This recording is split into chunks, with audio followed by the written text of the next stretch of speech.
Hi Year 3, I hope you've been having lots of fun in the snow over the last couple of days. I certainly have been. Maybe you've built a snowman or had a snowball fight. I've definitely done both of those things. We're going to read some more of Harry the Poisonous Centipede today. So remember, it's just for you to enjoy. You can follow it along as the text will be on the screen, or you can just sit and listen to it. That's absolutely fine. So before the Christmas holidays, we had got quite a way through. We'd got to the point where Harry and George and Belinda, Harry's mum, were running away from the thick smoke that had been coming down the tunnel. And they'd got to where there was the Uppipe, and Belinda said to George and Harry that they had to use her to climb up the Uppipe, and she said, keep going, hide up there and come down when it's safe. Don't look back. I'm all right. So Harry and George were climbing up the Uppipe without Belinda. Okay, let's see what happens this time. Up the Uppipe. Once they were in the pipe, they just kept climbing. The inside of the pipe was smooth and it was wet. Every now and then they slipped, but their sharp little feet found places to grip onto, and always they kept struggling upwards. Neither of them looked back. They just kept going. Luckily, the pipe was not very long. Quite soon they were at the top. They came up through a little hole. It was a drainage hole for a shower, but they didn't know that. The shower was in a shower room, and the shower room was in the home of a human, but they didn't know that either. The two Centis scrambled out. They were not standing on earth. They were standing on something smooth and hard. They listened. Nothing. They crept further from the hole and began to explore. They ran around two sides of the small room. Not that they knew about rooms. Then they found a long opening, a crack that they could run through. They were so muddled up and frightened and tired that it was only when they were about to run through the crack that Harry thought to look around for Belinda. She wasn't there. He rushed back to the hole and looked down. It was dark down there. A trickle of white choke came up. He couldn't see anything. "Mama," he crackled. From the door crack, George signalled, "Come on." I can't leave her. If she wanted to come up, she could, easily. But why would she stay down there? "Mama!" "She told us to keep going, that she'd be all right. She knows all the tunnels. She's probably found another tunnel to go home by." "She wouldn't leave us." "I'm going back down," said Harry. George dashed back to the drainage hole and grabbed Harry by a back leg. "You are not going back down there," he said. "She helped us get up here. That's what she wanted. She wants you to obey her. Do what you're told for once. Come on, we must find another way to get out before a human comes." Very unwillingly, Harry took his head out of the hole and let George pull him to the door. They didn't know it was a door, of course.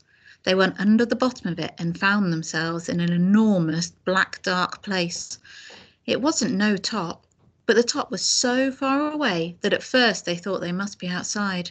But there was no earth under their feet, and it all smelt strange and horrible. It smelt of human, and human food, and shut-inness, and it scared them silly. It also mixed them up. They ran for a long time, alongside a straight-up hard thing. They were trying to find a hole or any way out, but they couldn't find one. They were getting very, very tired. The hard, cold stuff began to hurt their feet, but that wasn't the worst.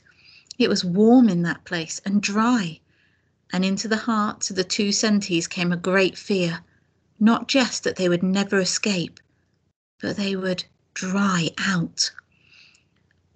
I think we should go back down the Uppipe," said Harry. "Not if we can find it," said George. Harry stopped running.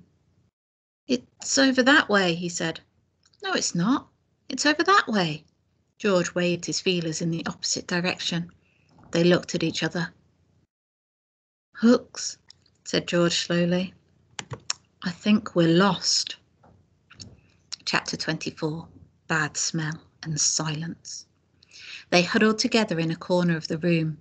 "I hate this awful place," said George. "It stinks so badly. I can't smell where there's water," said Harry. "Listen," said George. "Do you hear anything?"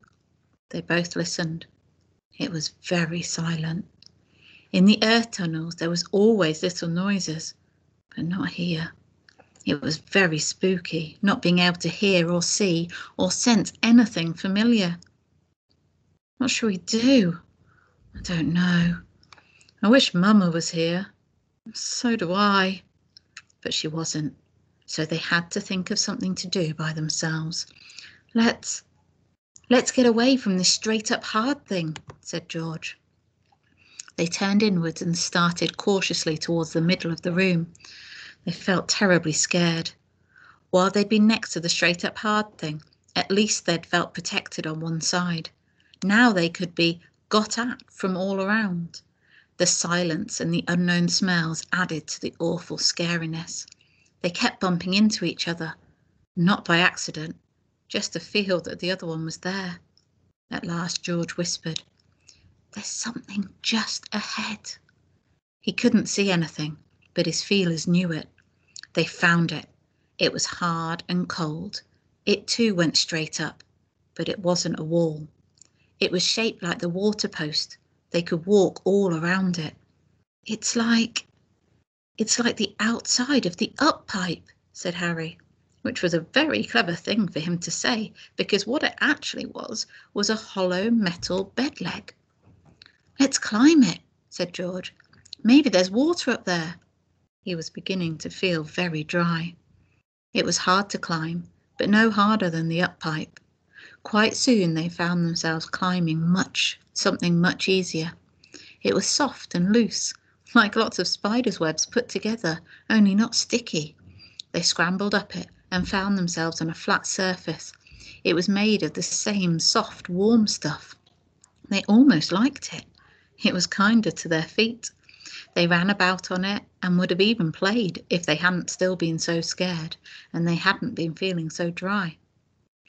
Besides, the smell was suddenly much stronger. Harry ran up a hill and down the other side. The hill was even warmer. George followed. They kept running and exploring in the dark. "Hooks! Here's a tunnel!" crackled George excitedly. Chapter 25. The Blanket Tunnel. They ran into a deep, warm tunnel. It was nothing like earth.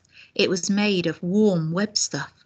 Still, it felt wonderful after the openness of the floor. They felt covered and safe. They ran along, one behind the other. George first, Harry behind him, ran faster and ran right over George so he could be in the lead. But the smell was very, very strong in here. Harry stopped suddenly. George bumped into him. "What?" "There's something strange here." George came alongside and they felt the strange thing with their feelers. "Well, it's meat, that's for sure," said George.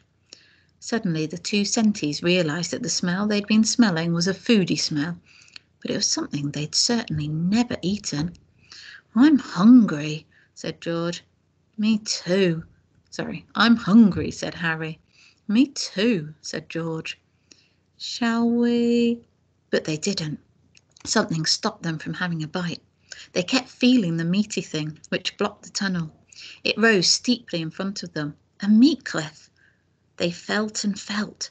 George felt in one direction, Harry in the other. After a while they ran back to each other. "This meat cliff is only part of it, whatever it is," said Harry. "It's huge," said George. "It goes on and on," said Harry. "No end to it," said George. "It's got bumps and hollows," said Harry. "Some parts are hairy," said George. "It must be some kind of hairy biter." "Maybe," said Harry, but the most ghastly thought had come into his head. He dared not say it. They were quiet for a moment. Then George said, "Let's climb up it." Harry said slowly, "You know what I think it is?" But George didn't want to listen. "We can't stay here," he said. he began scrambling up this big warm meat mountain. Harry couldn't bear to be left behind. He scrambled up after him. Have a look at that picture. That definitely gives us a clue as to what's going to happen in the next chapter. Okay, we're going to leave it there for today, and we will carry on with some more next week. I hope that you're enjoying the story, and we've only got maybe just a few more weeks to go. Okay, have a really lovely weekend, and we will see you all next week.